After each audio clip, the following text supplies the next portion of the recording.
2022 road side లో ఉంటాను sir. Accident అయింది సార్, లారీ గుద్దింది సార్. 2 కాళ్ళు పోయినాయి. 100% కాళ్ళు లేవని సదరం సర్టిఫికేట్ లో వచ్చింది సార్. నాకు ఇంతవరకు పెన్షన్ కూడా ఇవ్వలేదు సార్. నాకు 2022లోనే తీసుకున్నాను. ఎందుకు ఇవ్వలేదమ్మా పెన్షన్? నాకు కరెంట్ బిల్ ఎక్కువ వస్తుంది. నాకు అన్ని గాయాలు సార్. ఇప్పుడంతా పూర్తిగా అంతా గాయం సార్. ఏసీ లేని నాకు డాక్టర్ ఏసీ ఉన్నాం. దానివల్ల కరెంట్ బిల్ ఎక్కువ వస్తుంది. ఈ జగన్మోహన్ రెడ్డి గారు వచ్చిన తర్వాత ఏం చేశారంటే ఇట్లా అర్థం లేనిటువంటి నిబంధనలన్నీ పెట్టి దగ్గర 8 లక్షల పింఛన్లు తీసేశారు. ఇది ఇప్పుడు చంద్రబాబు నాయుడు గారు దృష్టిలో ఉన్నారు. ఖచ్చితంగా మేము చేస్తాం.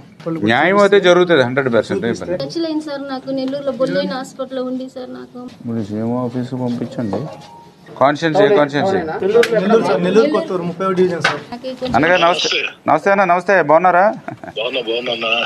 ఏం లేదు, కొద్ది పాపం ఈ శోభ అని మన నెల్లూరు రూరల్ అంటండి.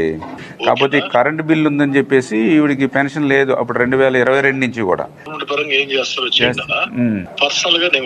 ఆవిడ ఒకసారి మీతో మాట్లాడతారు, ఒకసారి చెప్పండి ఎమ్మెల్యే. నమస్కారం సార్. గవర్నమెంట్ పరంగా రామారెడ్డి గారు చేస్తారు. పర్సనల్ నేను చేస్తాను. ఎక్కడమ్మా మీరు ఉండేది? సార్ ఇక్కడ కొత్తూరు సార్ మాది. కొత్తూరు. నేను పర్సనల్ గా చేస్తానమ్మా మీకు. సరే సార్, థ్యాంక్స్ సార్. ఎప్పుడు కలవమంటారు సార్? నీ ఇష్టం, నేను అడిగిపోతా. ఎప్పుడు నువ్వు వచ్చేటప్పుడు ఫోన్ చేసిరా. సరే సార్. Thanks sir. ఓకే అన్న. ఎందుకంటే మీ దృష్టిలో పెడితే న్యాయం జరుగుతుందని డైరెక్ట్ గా మీకే కొట్టాం. 100% ఇప్పుడు ఆయన కలవండి కొద్దిగా అమ్మా. నేను కూడా మాట్లాడేది కంటే కొద్దిగా క్లియర్ చేస్తా. కుటుంబం ఆర్థికంగా కూడా చాలా ఇబ్బంది. ఒకే బిడ్డ సార్. బిడ్డ కోసం బతుకున్నాను సార్. బతకాలని లేదు సార్. 9th class. ఎలా వచ్చారు మరి పాపం? చాలా దూరం కదా. 5,000 బాగా చదువుకోవాలి. ఓకేనా?